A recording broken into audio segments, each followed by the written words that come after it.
इस वीडियो में हम हिंदी व्याकरण का एक महत्वपूर्ण चैप्टर कवर करेंगे जो कि होगा संज्ञा। और ये वीडियो आपके किसी भी प्रतियोगी परीक्षा के लिए बेहद फायदेमंद होगी। अगर आपको ये वीडियो पसंद आती है तो वीडियो को जरूर लाइक करें। ये है संज्ञा, और संज्ञा का मतलब होता है कि किसी भी वस्तु, व्यक्ति या फिर स्थान या फिर भाव के नाम को हम संज्ञा कहते हैं। जैसे श्याम, श्याम एक व्यक्ति का नाम है तो यह एक संज्ञा है। दिल्ली एक स्थान का नाम है, यह एक संज्ञा है। आम किसी फल का नाम है, ये भी एक संज्ञा है। मिठास यह एक भाव है, ये भी संज्ञा है। तो किसी भी वस्तु का नाम हो, कोई स्थान का नाम हो, भाव का नाम हो, व्यक्ति का नाम हो, तो इस तरह का कोई भी नाम होगा उसे हम क्या कहेंगे? संज्ञा। अब बात करते हैं कि संज्ञा के भेद कितने होते हैं। तो संज्ञा का प्रकार जब आपसे परीक्षा में पूछा जाता है तो वहाँ पे ये पूछा जा सकता है कि व्युत्पत्ति के आधार पे संज्ञा कितने प्रकार की होती है। तो अगर व्युत्पत्ति के आधार पे संज्ञा का प्रकार पूछा जाए तो ये होगा तीन में पहला है रूढ़, दूसरा यौगिक और तीसरा है योग रूढ़। अगर यही क्वेश्चन आपसे इस प्रकार पूछा जाए कि अर्थ के आधार पे संज्ञा कितने प्रकार की होती है तो ये होती है 5 प्रकार की। व्यक्तिवाचक, जातिवाचक, समूहवाचक, द्रव्यवाचक और भाववाचक। अब कई बार परीक्षा में ये भी पूछा जा सकता है कि संज्ञा कितने प्रकार की होती है। तो वहाँ पर अगर आपको इस तरह का विकल्प दिखता है, वहाँ पे केवल 5 लिखा है, तो आपको इसी वाले के साथ जाना चाहिए। अगर ये पूछ दे कि अर्थ के आधार पे, तब तो 5 होगा, लेकिन अगर व्युत्पत्ति का नाम कहीं से भी आ जाता है तब आपको बताना होगा कि संज्ञा के 3 प्रकार होते हैं। देखिए, जो इसमें से पहला था व्यक्तिवाचक संज्ञा, जिसको इंग्लिश में हम प्रॉपर नाउन बोलते हैं। इसका मतलब ये है कि किसी भी व्यक्ति, वस्तु या फिर स्थान का कोई नाम होगा वो होता है व्यक्तिवाचक। मतलब कि जैसे राम किसी व्यक्ति का नाम है, श्याम, इसी तरह टेबल, कुर्सी, कार, दिल्ली, मुंबई किसी शहर का नाम है। तो इस तरह का जो कि किसी व्यक्ति, वस्तु या फिर स्थान का बोध करवाए उसे हम क्या कहेंगे? व्यक्तिवाचक संज्ञा। अगर यहीं पे कोई ऐसा शब्द जिसको लेने से उसके पूरे जाति का बोध हो, जैसे कि अगर हम कहें कि नदी, ठीक, तो नदी मतलब क्या? नदी अगर कहने से क्या मतलब समझते हैं? तो नदी होती है कई, जैसे गंगा, यमुना, सरस्वती, इस तरह की जितनी भी हैं उनको हम क्या कहेंगे? नदी। तो इस तरह अगर आप कहेंगे पर्वत, तो पर्वत भी कई हैं। तो अगर ये कह दिया जाए कि गंगा, अगर आपको ये गंगा कहा जाए तो गंगा का मतलब होगा व्यक्तिवाचक संज्ञा। लेकिन अगर गंगा के जगह पे कहा जाए कि नदी, तो नदी हो जाएगी जातिवाचक संज्ञा, क्योंकि इस नदी से पूरे नदी के जाति का बोध हो रहा है। उसी तरह अगर कहा जाए लड़का, लड़का मतलब कि कोई भी लड़का जिसका नाम राम, श्याम कुछ भी होगा, वो अपने पूरे जाति का बोध करा रहा है, पूरे लड़के जाति का, तो ये जातिवाचक हो गया। लेकिन जो राम है ये केवल अपने लिए है, तो ये हो जाएगा व्यक्तिवाचक। तो परीक्षा में ये पूछा गया है कई बार। अगर यहीं पे हम द्रव्यवाचक संज्ञा की बात करें तो द्रव्यवाचक मतलब क्या होगा कि जब किसी धातु, द्रव्य, सामग्री या फिर पदार्थ का बोध हो तो वहाँ पर हम क्या कहेंगे कि ये द्रव्यवाचक संज्ञा है। जैसे गेहूँ, गेहूँ क्या है? एक सामग्री की बात हो रही है। घी एक धातु या फिर द्रव्य की बात हो रही है। उसी तरह सोना एक धातु है, चांदी एक धातु है, तांबा, ऊन, जहाँ पर मतलब पदार्थ की बात हो, सामग्री की बात हो, द्रव्य की बात हो या धातु की बात हो, वहाँ क्या हो जाएगा? द्रव्यवाचक संज्ञा। अब जो चौथा है यह है समूहवाचक संज्ञा। समूहवाचक संज्ञा का क्या मतलब होता है कि ऐसी संज्ञा जो कि एक व्यक्ति का बोध ना करा करके पूरे समूह या फिर अपने समाज का बोध कराए। जैसे कि अगर हम कह रहे हैं कि परिवार, तो परिवार मतलब क्या? अब एक व्यक्ति होगा उसको तो हम परिवार नहीं कहेंगे। उसी तरह कहेंगे समिति, तो समिति मतलब क्या होता है? समिति मतलब कि ये समिति 2 लोगों की हो सकती है, 3 की हो सकती है, 10 की हो सकती है, 20 की हो सकती है। उसी तरह दल। इसके अलावा जो पुस्तकालय है, पुस्तकालय में तो एक पुस्तक होगी नहीं। पुस्तकालय कहने का ये मतलब है कि वहाँ पे हजारों पुस्तकें हो सकती हैं। उसी तरह पुलिस, उसी तरह सेना।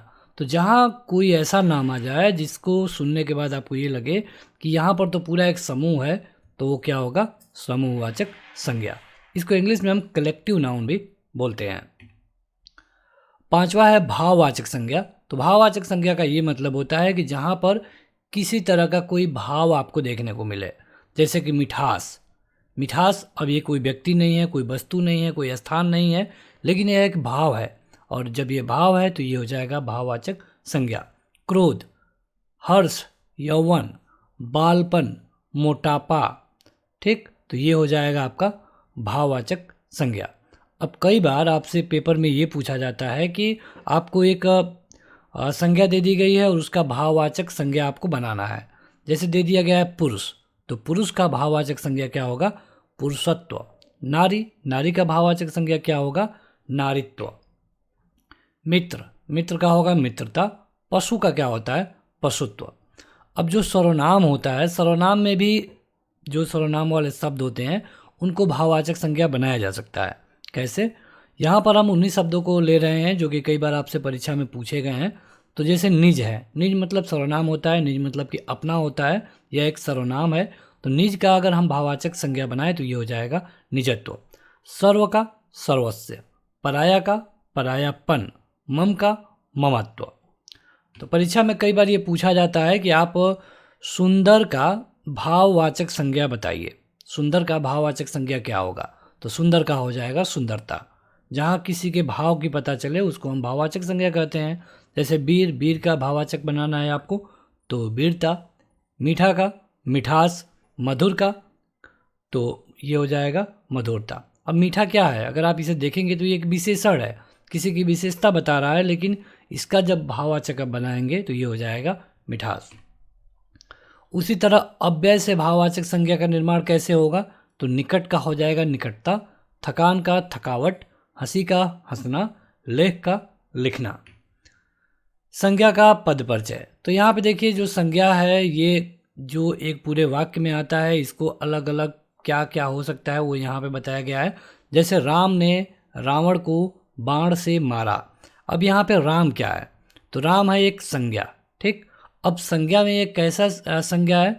तो संज्ञा में ये है व्यक्तिवाचक, क्योंकि राम एक व्यक्ति है, ठीक, अपने लिए है ये, इसलिए यहाँ पे व्यक्तिवाचक हो जाएगा। अब यहाँ पे अगर इसका हम लिंग देखें कि ये पुरुष है या महिला है तो ये है पुल्लिंग। कितना है मतलब कि कितने लोग हैं? तो यह है एक वचन। और चूंकि इस वाक्य में ये काम को करने वाला है इसलिए यह है कर्ता कारक।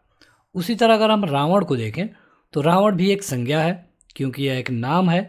तो जैसे अगर हम रावण कह रहे हैं तो ये एक संज्ञा होगा और संज्ञा में कौन सा होगा? व्यक्तिवाचक।